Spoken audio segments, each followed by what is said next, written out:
Good morning, students. We are in the journey of learning problem solving using C. Today's topic is concepts of programming languages, which is the third topic in Unit 1.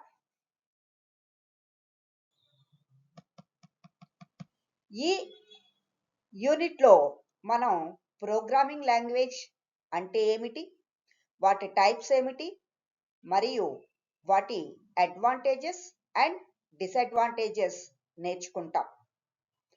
This course is useful for first degree students, BSc CS, BSc DS and BCA. So, irrespective of your background, this subject will help you build strong programming fundamentals and improve your problem solving skills.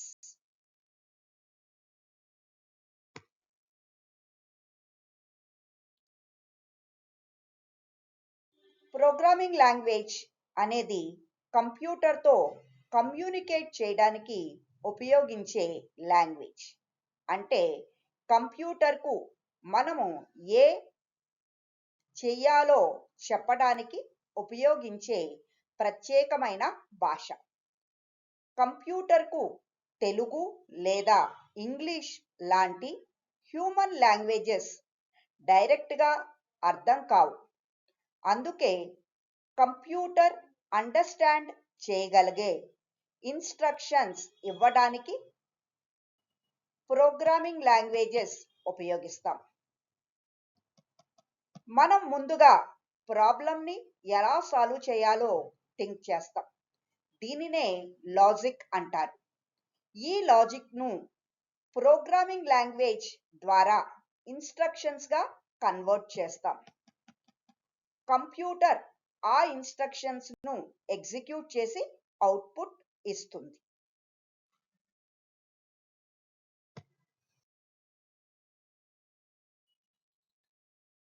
Programming languages ను mainly 3 types గా classify చేస్తారు. First one is machine language. ఇది computer కు direct గా అర్థమయ్యే language. Second type is assembly language. Machine language తో పోలిస్తే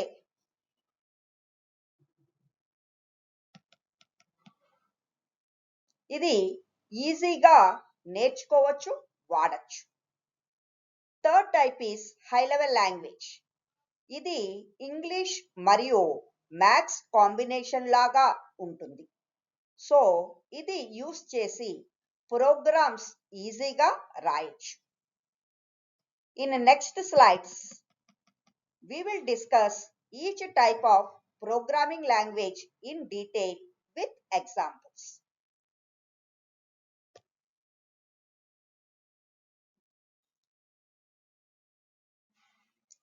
ఇప్పుడు మనం మెషిన్ లాంగ్వేజ్ గురించి తెలుసుకోబోతున్నాం.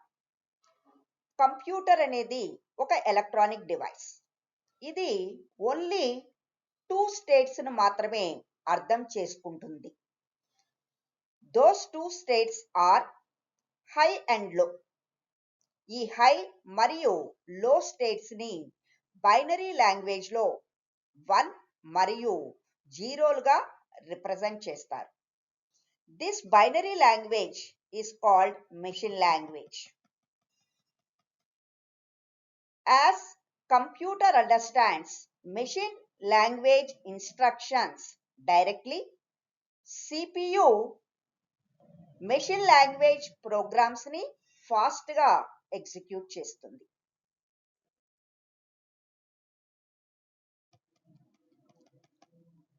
One important point is machine language is machine dependent.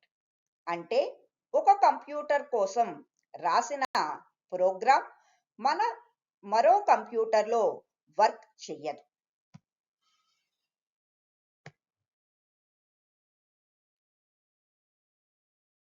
Machine language కు కొన్ని అడ్వాంటేజెస్ అలాగే కొన్ని డిసడ్వాంటేజెస్ ఉన్నాయి.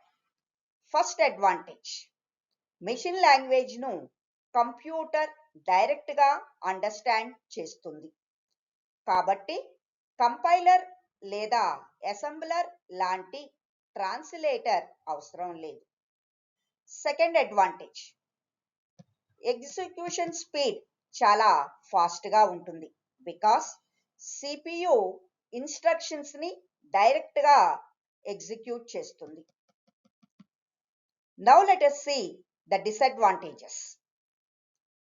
ఫస్ట్ డిసడ్వాంటేజ్, మెషిన్ లాంగ్వేజ్లో ఓన్లీ జీరోస్ అండ్ వన్స్ ఉంటాయి.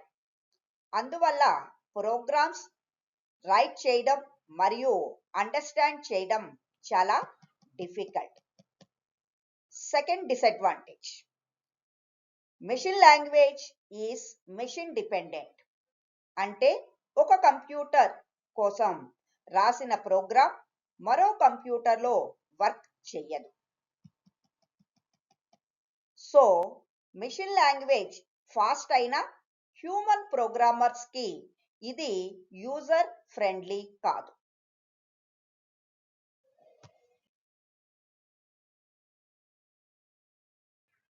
ఇప్పుడు అసెంబ్లీ లాంగ్వేజ్ గురించి తెలుసుకుందాం. మెషిన్ లాంగ్వేజ్లో ఉన్న డిఫికల్టీస్ని ఓవర్కమ్ చేయడానికి అసెంబ్లీ లాంగ్వేజ్ను డెవలప్ చేశారు. మెషిన్ లాంగ్వేజ్లో ప్రోగ్రామ్స్ని జీరోస్ అండ్ వన్స్తో మాత్రమే రైట్ చేయాలి. ఇది హ్యూమన్కి చాలా డిఫికల్ట్ అవుతుంది. సో అసెంబ్లీ లాంగ్వేజ్లో యాడ్, సబ్ లాంటి స్మాల్ ఇంగ్లీష్ వర్డ్స్ని యూస్ చేస్తారు. ఈ వర్డ్స్ను నిమానిక్స్ అంటారు. ఇవి ఆపరేషన్స్ని రిప్రజెంట్ చేస్తాయి. ఆల్సో డేటాని రిప్రజెంట్ చేయడానికి R1, R2ను యూస్ చేస్తారు. ఈ వర్డ్స్ను సింబాలిక్ నేమ్స్ అని అంటారు. దీనివల్ల ప్రోగ్రామ్స్ ఈజీగా రైట్ చేయవచ్చు మరియు ఈజీగా అండర్స్టాండ్ చేయవచ్చు. అసెంబ్లీ లాంగ్వేజ్ ఉపయోగించి రాసిన ప్రోగ్రామ్స్ను అసెంబ్లీ లాంగ్వేజ్ ప్రోగ్రామ్స్ అని అంటారు. బట్ కంప్యూటర్ అసెంబ్లీ లాంగ్వేజ్ని డైరెక్ట్గా అండర్స్టాండ్ చెయ్యదు. అందుకనే అసెంబ్లర్ అనే ట్రాన్స్లేటర్ అవసరం. అసెంబ్లర్ అసెంబ్లీ లాంగ్వేజ్ ప్రోగ్రామ్స్ని మెషిన్ లాంగ్వేజ్ ప్రోగ్రామ్స్గా కన్వర్ట్ చేస్తుంది. అప్పుడే సిపియు వాటిని ఎగ్జిక్యూట్ చేయగలుగుతుంది.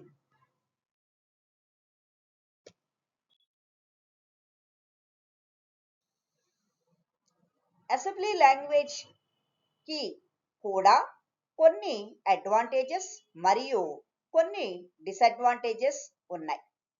మెయిన్ అడ్వాంటేజ్, మెషిన్ లాంగ్వేజ్తో కంపేర్ చేస్తే అసెంబ్లీ లాంగ్వేజ్ ప్రోగ్రామ్స్ రైట్ చేయడం మరియు మెయింటైన్ చేయడం చాలా ఈజీ. నిమానిక్స్ మరియు సింబాలిక్ నేమ్స్ ఉపయోగించడం వల్ల ప్రోగ్రామ్స్ ఈజీగా అండర్స్టాండ్ చేయవచ్చు. Now let us see the disadvantages. First disadvantage, assembly language programs కూడా మెషిన్ డిపెండెంట్. అంటే ఒక కంప్యూటర్ కోసం రాసిన ప్రోగ్రామ్ మరో కంప్యూటర్లో వర్క్ చేయదు. Second disadvantage, assembly language programs machine language ప్రోగ్రామ్స్తో కంపేర్ చేస్తే కొంచెం స్లోగా ఎగ్జిక్యూట్ అవుతాయి. రీజన్ ఏంటంటే అసెంబ్లీ లాంగ్వేజ్ ప్రోగ్రామ్ని ముందుగా అసెంబ్లర్ ద్వారా మెషిన్ లాంగ్వేజ్లోకి ట్రాన్స్లేట్ చేయాలి. తర్వాతే సిపియు ఎగ్జిక్యూట్ చేస్తుంది. So assembly language machine language కంటే ఈజీ అయినా పోర్టబిలిటీ మరియు స్పీడ్ విషయంలో లిమిటేషన్స్ ఉన్నాయి.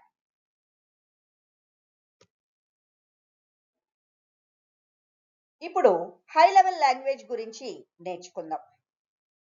అసెంబ్లీ లాంగ్వేజ్లో ఉన్న డిఫికల్టీస్ని ఓవర్కమ్ చేయడానికి హై లెవెల్ లాంగ్వేజ్ను డెవలప్ చేశారు. హై లెవెల్ లాంగ్వేజ్ అనేది మిషన్ ఇండిపెండెంట్ లాంగ్వేజ్. అంటే ఒక కంప్యూటర్ కోసం రాసిన ప్రోగ్రామ్ని మరో కంప్యూటర్లో ఎగ్జిక్యూట్ చేయవచ్చు. హై లెవెల్ లాంగ్వేజెస్లో సింపుల్ ఇంగ్లీష్ వర్డ్స్ మరియు మ్యాథమెటికల్ సింబల్స్ కొన్ని రూల్స్తో ఉపయోగిస్తారు. అందువల్ల ఇవి లెర్న్ చేయడం, రైట్ చేయడం చాలా ఈజీ. హై లెవెల్ లాంగ్వేజ్ ఉపయోగించి రాసిన ప్రోగ్రామ్స్ను హై లెవెల్ లాంగ్వేజ్ ప్రోగ్రామ్స్ అని అంటారు. బట్ కంప్యూటర్ ఒక ఎలక్ట్రానిక్ డివైస్ కావడం వల్ల హై లెవెల్ లాంగ్వేజ్ని డైరెక్ట్గా అండర్స్టాండ్ చేయలేదు. అందుకే కంపైలర్ ఆర్ ఇంటర్ప్రెటర్ అనే ట్రాన్స్లేటర్ను ఉపయోగిస్తారు. ఈ ట్రాన్స్లేటర్స్ హై లెవెల్ లాంగ్వేజ్ ప్రోగ్రామ్స్ని మిషన్ లాంగ్వేజ్ ప్రోగ్రామ్స్గా కన్వర్ట్ చేస్తుంది. అప్పుడే CPU వాటిని ఎగ్జిక్యూట్ చేయగలుగుతుంది.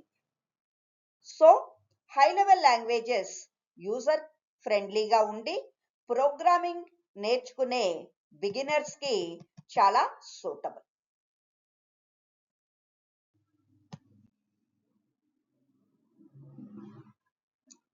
హై లెవెల్ లాంగ్వేజ్ కు కూడా కొన్ని అడ్వాంటేజెస్ మరియు కొన్ని డిసడ్వాంటేజెస్ ఉన్నాయి.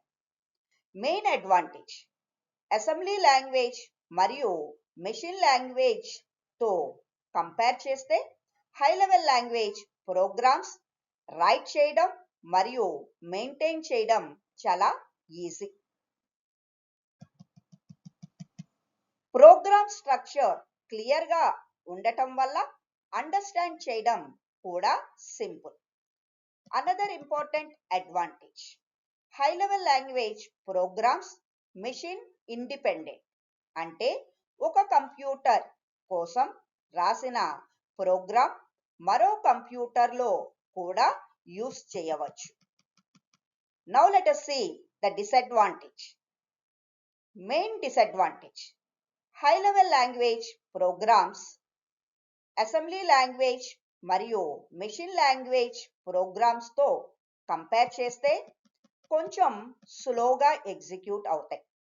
రీజన్ ఏమిటంటే హై లెవెల్ లాంగ్వేజ్ ప్రోగ్రామ్ని ముందుగా మెషిన్ లాంగ్వేజ్లోకి ట్రాన్స్లేట్ చేయాలి, తర్వాతే CPU ఎగ్జిక్యూట్ చేస్తుంది. So high level languages user friendly మరియు పోర్టబుల్ అయినా స్పీడ్ విషయంలో కొద్దిగా లిమిటేషన్ ఉంది.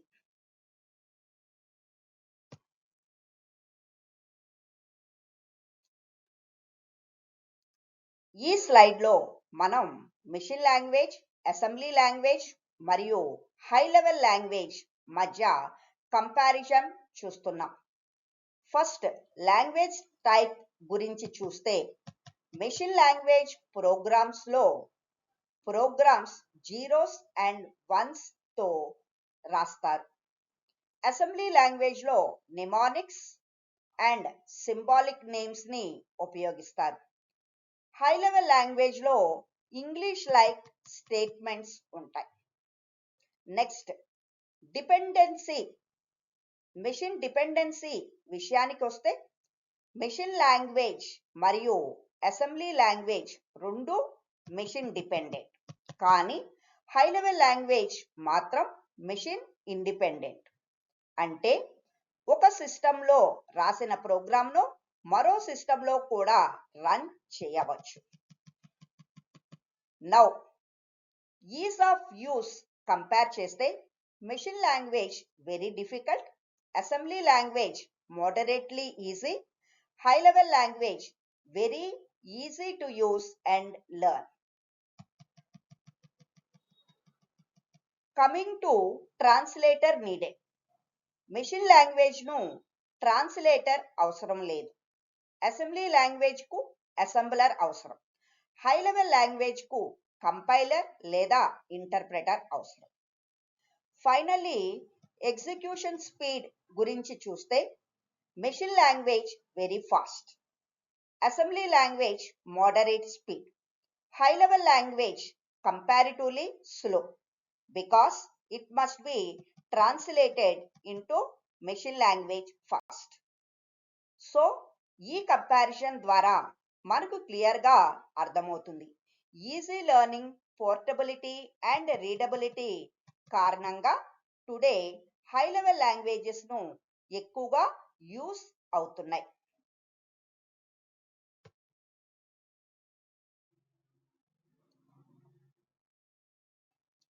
ఫైనల్గా కన్క్లూజన్ చూద్దాం. In this video, we have understood the basic concepts of programming languages. We discussed the three main types of programming languages along with their advantages and disadvantages. Machine language, very fast but difficult to use. Assembly language, easier than machine language but machine dependent. High level language, easy to learn, machine independent and widely used. We also compared these languages based on ease of use, machine dependency, translator required and execution speed. From this discussion, it is clear that high level languages are preferred today because they are easy to write, easy to understand and portable. So, in the next video, we will learn flowcharts and algorithms, which helps us to design the logic before writing the programs in C. Thank you students for your active participation. If you have any doubts, please feel free to comment. Let us continue learning together.